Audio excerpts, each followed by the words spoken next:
नमस्कार दोस्तों।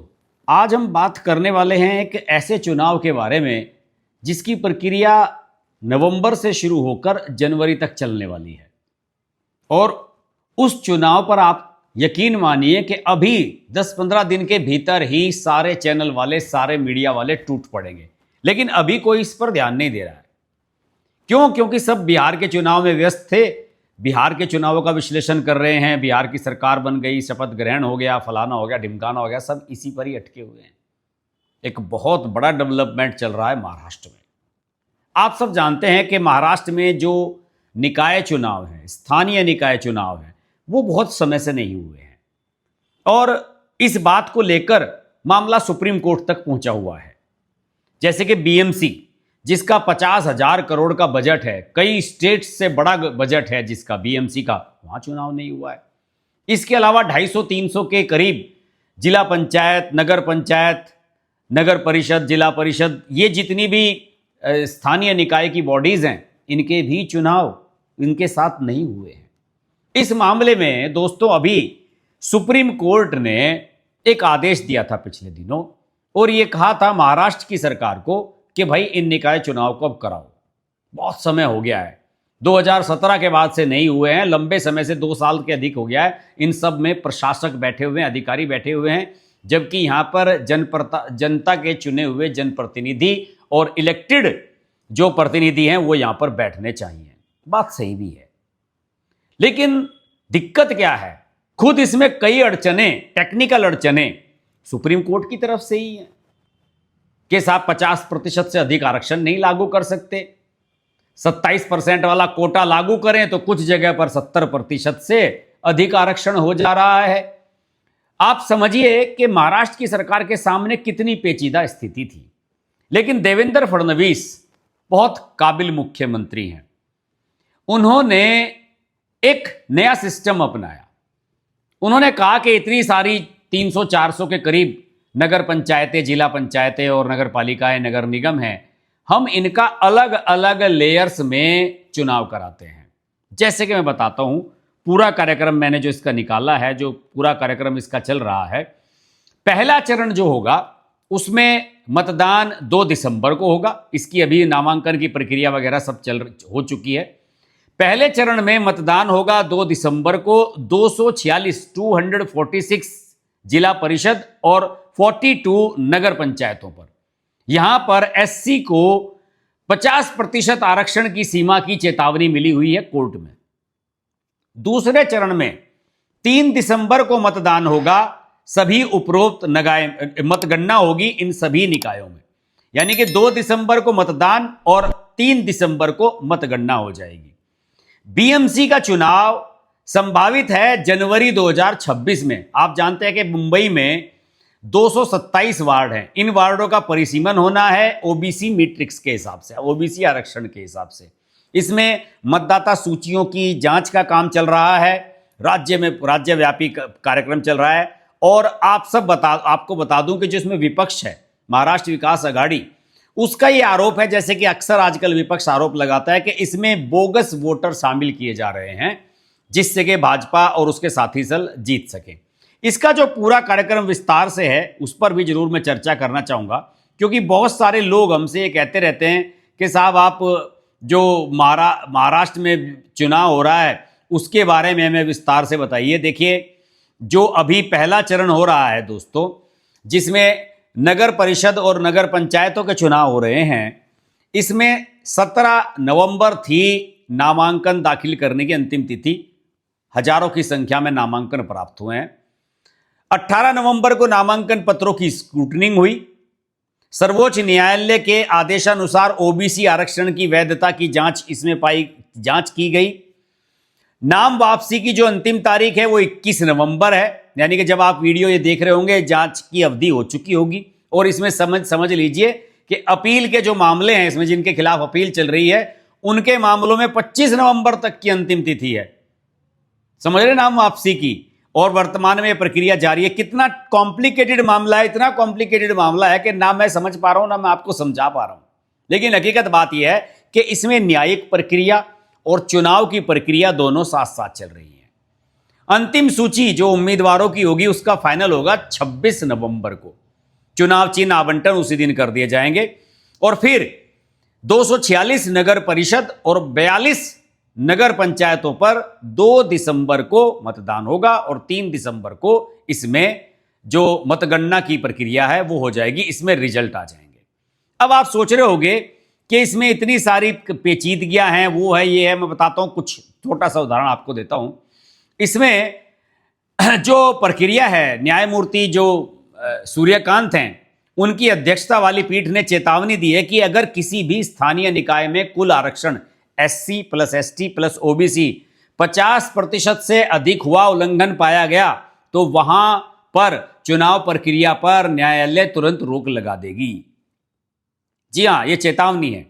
और 18 नवंबर को हुई स्क्रूटनी के दौरान चुनाव अधिकारियों को उन सीटों पर विशेष ध्यान देने को कहा गया जहां OBC कोटा के कारण आरक्षण सीमा पार हो रही थी और जो बाठिया आयोग इस मामले को लेकर बनाया गया था उसकी रिपोर्ट के आधार पर 27% OBC कोटा लागू करने से कुल आरक्षण बढ़ता है तो उन सीटों पर चुनाव रद्द हो सकते हैं।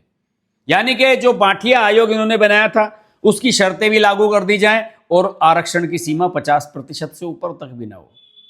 कितना विवादित मामला है। लेकिन दोस्तों, यहां पर एक जो खास बात है वो जो सभी जगह पर नजर आती है वो यहां पर भी नजर आ रही है, विपक्ष की भूमिका।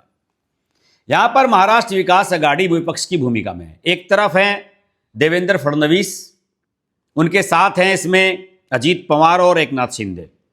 दूसरी तरफ हैं उद्धव ठाकरे, कांग्रेस, शरद पवार, राज ठाकरे और जो अन्य छोटे मोटे दल हैं। अब इसमें लफड़ा शुरू हो गया है। कांग्रेस ने यह कह दिया है कि हम एकला चलोरे वाली लाह पर चलेंगे।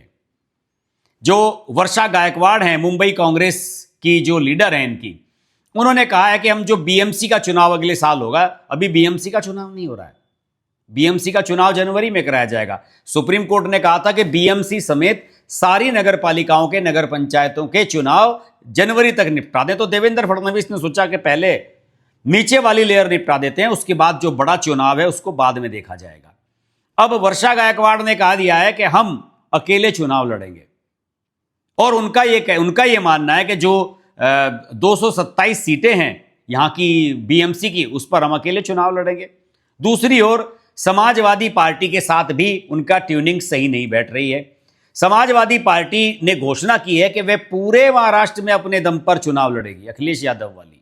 हालांकि महाराष्ट्र में इनमें ज्यादा दमखम है नहीं, लेकिन इनके नेता हैं अबू आजमी, वो अक्सर उछलते रहते हैं। उन्होंने कह दिया है कि विशेष रूप से जहां पर मुस्लिम आबादी ज्यादा है वहां पर हमारे लिए चुनाव लड़ना बहुत महत्वपूर्ण है और जब BMC के चुनाव होंगे तो उसमें भी हम 227 सीटों में से 150 सीटों पर चुनाव लड़ेंगे। आप समझ लीजिए कि कितनी बड़ी गलतफहमी में ये हैं। दूसरी तरफ UBT, उद्धव बाला साहब ठाकरे वाली जो शिवसेना है ठाकरे साहब की, वो खुद एक अनिश्चित स्थिति में है। और आपको मैं बता दूं कि लंबे समय से, लगभग 2-2.5 दशक से BMC पर राज है शिवसेना का, वो वाली शिवसेना जो एकीकृत हुआ करती थी। पार्टी का जो मुखपत्र है शिवसेना का सामना, उसने कांग्रेस पर एक कटाक्ष करते हुए यह चेतावनी जारी कर दी कि BMC चुनाव अकेले लड़ने से केवल भाजपा को मदद मिलेगी, क्योंकि वर्षा गायकवाड़ ने बयान दे दिया था। और पार्टी के जो सांसद हैं संजय राउत, जो बीमार होने के बावजूद भी बोलते हुए चुप नहीं होते, उन्होंने कांग्रेस से कहा है कि इस फैसले पर पुनर्विचार कर ले और भाजपा का जो खेल चल रहा है उसके खिलाफ एक हो जाए, वरना यहां पर सत्यानाश होगा। उद्धव और उनके चचेरे भाई राज ठाकरे के बीच एक सामरिक समझ के बारे में भी अटकलें तेज हो रही हैं। हालांकि मराठी मानुष के मुद्दे पर वैचारिक रूप से ये दोनों साथ आ गए थे और ऐसा गठबंधन कांग्रेस और सपा के लिए भी बहुत जहरीला है। इस गठबंधन की महज अफवाह ने ही कांग्रेस को इससे दूर कर दिया, क्योंकि राज ठाकरे के साथ कांग्रेस की ट्यूनिंग बैठती नहीं है। हकीकत तो बात तो यही है। कांग्रेस के दलित मुस्लिम जो वोट हैं वो राज ठाकरे के नाम से बिदक जाते हैं। भाजपा गुजराती, उत्तर भारतीय जो उसके मेन वोटर हैं उन पर निर्भर करती है और UBT पूरी तरह से मराठा वोट पर निर्भर करती है। यदि MNS, जो राज ठाकरे की MNS है, वो इसमें सेंध लगाती है तो UBT को अपने गृह क्षेत्र में ही अस्तित्व का सवाल खड़ा हो जाएगा।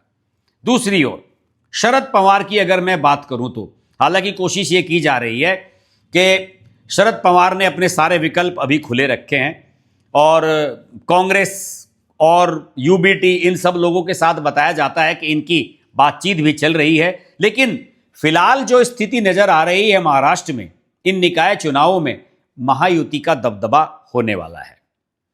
आप समझ लीजिए कि एकनाथ शिंदे, अजीत पवार और देवेंद्र फडणवीस इन सब ने मिलकर के बढ़िया तालमेल बैठाया है और इन्होंने ये भी तय कर लिया है कि आने वाले समय में जब हम बीएमसी का चुनाव लड़ेंगे तो हम आपस में सीट शेयरिंग करके चुनाव लड़ेंगे।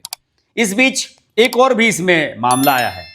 शिया समुदाय, मुसलमानों में जो शिया समुदाय है, उसने ये कहा है कि हम जो शिया मुस्लिम समुदाय है वो उसने कहा है कि हम जितने भी ये धर्मनिरपेक्ष दल सो कॉल्ड सेकुलर दल हैं, हम इन्होंने सबको अल्टीमेटम जारी कर दिया है। इसमें इन्होंने ये कहा है कि इसमें जो है वो आप धमकी ये दी है कि अगर उनकी मांगे पूरी नहीं की गई तो वो सामूहिक रूप से नोटा का बटन दबा देंगे। उन्होंने कुछ डिमांड्स रखी हैं, जैसे कि कहा है कि हमारे कुछ लोगों को वोट टिकट दिया जाए और उन्हें ये चिन्ह दिया जाए, फलाना दिया जाए। मैं आपको बता दूं, मुंबई में लगभग 20 लाख शिया मुसलमान हैं और जिस वार्ड की मैं बात कर रहा हूं 139 ये गोवंडी का लोटस कॉलोनी का वार्ड है और इसमें यह कहा है कि एक यूथ ब्रिगेड है, इसकी आरिफ सैयद उसमें नेता है, उनके लिए उम्मीदवार के लिए एक विशिष्ट टिकट की इन्होंने मांग की है। उन्होंने कहा कि अगर हमारे आदमी को टिकट नहीं मिला तो हम इसका बहिष्कार कर देंगे। यह मांग कांग्रेस और सपा को मुश्किल में डाल सकती है। इसमें अकेले वार्ड 139 में 20,000 से लेकर 25,000 तक शिया मतदाता हैं। गोवंडी, मानखुर्द और शिवाजी नगर जैसे क्षेत्रों में भी शिया आबादी बहुत ज्यादा है। दूसरी ओर एक और विवाद चल रहा है। जगह जगह पर मुंबई में कबूतरों को दाना डाला जाता है। यह एक प्रमुख रूप से कानूनी और नागरिक बहस में बदल चुका है। लोगों का मानना है कि इससे शहर में बीमारियां फैल रही हैं, गंदगी फैल रही है, जबकि जो मुस्लिम पक्ष है उनका मानना है कि कबूतरों को दाना खिलाने में कोई दिक्कत नहीं होनी चाहिए। इस मामले को लेकर बड़ी डिबेट छिड़ी हुई है। ये सब जो विवाद हैं वो निश्चित रूप से ये बताते हैं कि महाराष्ट्र में राजनीति ऊपर से लेकर नीचे तक कितनी कॉम्प्लिकेटेड हो गई है। जी हां, आप सब जानते हैं कि महाराष्ट्र में जब राज्य स्तर की जो राजनीति थी उसमें क्या हुआ था, किस तरीके से उद्धव ठाकरे को हटाकर देवेंद्र फडणवीस ने एकनाथ शिंदे को सीएम बनवाया था। पहले शिवसेना तोड़ी गई, फिर उसके बाद अजीत पवार भी टूटकर इनके साथ आ गए। लोकसभा चुनाव में इन्हें झटका भी लगा, लेकिन उसके बाद विधानसभा चुनाव में महायुति की प्रचंड बहुमत के साथ सरकार बनी। देवेंद्र फडणवीस मुख्यमंत्री बने, एकनाथ शिंदे डिप्टी सीएम बने। तो महाराष्ट्र की राजनीति शिवसेना और एनसीपी में हुए बड़े बड़े विखंडनों की वजह से इतनी कॉम्प्लिकेटेड हो चुकी है कि इसका असर निचले स्तर तक नजर आ रहा है। लेकिन मुझे फिर भी नजर आ रहा है कि महायुति ने अपेक्षाकृत तैयारी पहले से कर रखी थी। और अभी आप देखिए कि मतदान की तारीख नजदीक आ रही है, 2 दिसंबर को मतदान होना है 246 जो निकाय हैं उन पर। लेकिन कांग्रेस और उनके सहयोगी दलों में कहीं पर कोई तालमेल नहीं है। ना शरद पवार में कोई तालमेल है, ना उद्धव ठाकरे में। और जब नतीजे आएंगे तो फिर कह देंगे कि साहब बोगस वोटिंग कराई गई। बार बार मैं यही बात कह रहा हूं कि आप लोग आत्मावलोकन नहीं कर रहे हैं और जब चुनाव हार जा रहे हैं तो इसका ठीकरा आप वोटर पर फोड़ देते हैं। जो वोटर ईमानदारी से अपने घर से निकलकर अपना समय निकालकर वोट डालकर आया, आप उसकी नीयत पर सवाल खड़े कर देते हैं कि यार तुमने वोट सही जगह पर नहीं डाला है। तो ये जो चल रहा है महाराष्ट्र की राजनीति में, आने वाले समय में और ज्यादा उछलने वाला है ये प्रकरण। जब बीएमसी के चुनाव की प्रक्रिया दिसंबर में शुरू हो जाएगी, मेरा मानना है कि 3 दिसंबर को जब रिजल्ट्स आ जाएंगे 246 नगर पंचायतों के और जिला पंचायतों के और नगर निगमों के, इन सबके, तो उसके बाद प्रक्रिया शुरू होने वाली है। 39 के पर करीब जो बड़े बड़े निगम हैं, 29 या 39 जितने भी बड़े बड़े निगम हैं, उनके चुनाव होंगे और बीएमसी के चुनाव होंगे। यानी कि अभी जिला लेवल के जो छोटी नगर पंचायतें हैं उनके चुनाव महाराष्ट्र में चल रहे हैं और उसके बाद सिलसिला शुरू होगा बड़े नगर निगमों का, जैसे कि नागपुर है और बड़े बड़े शहर हैं वहां का, और फिर उसके साथ ही बीएमसी के चुनाव का। ये चुनाव आपको मैं बता दूं, किसी भी बड़े राज्य का जो चुनाव होते हैं उनसे ज़्यादा महत्वपूर्ण होने जा रहे हैं। राज्यों से अभी देखिए मीडिया कवरेज करने के लिए वहां पर भागने वाला है, फिर उसके बाद आप देखेंगे कि कैसे गुणा भाग की राजनीति चलती है। आज के वीडियो में इतना ही, इस पर हमारी नजर बनी रहेगी। हमने अभी ये प्राइमरी वीडियो बनाया है आपको इन्फॉर्मेशन देने के लिए, क्योंकि देश में बहुत सारे लोगों को पता ही नहीं है कि महाराष्ट्र में निकाय चुनाव की प्रक्रिया चल रही है। इस पर हम नजर लगातार बनाए रखेंगे और भी वीडियो बनाएंगे। अगर आप लोग महाराष्ट्र से हैं और इस चुनाव के बारे में और ज्यादा विवरण चाहते हैं कि मैं इस पर और वीडियो बनाऊं, तो कमेंट के माध्यम से अपना फीडबैक अवश्य दीजिएगा। अगले वीडियो में फिर मुलाकात होगी, तब तक के लिए नमस्कार।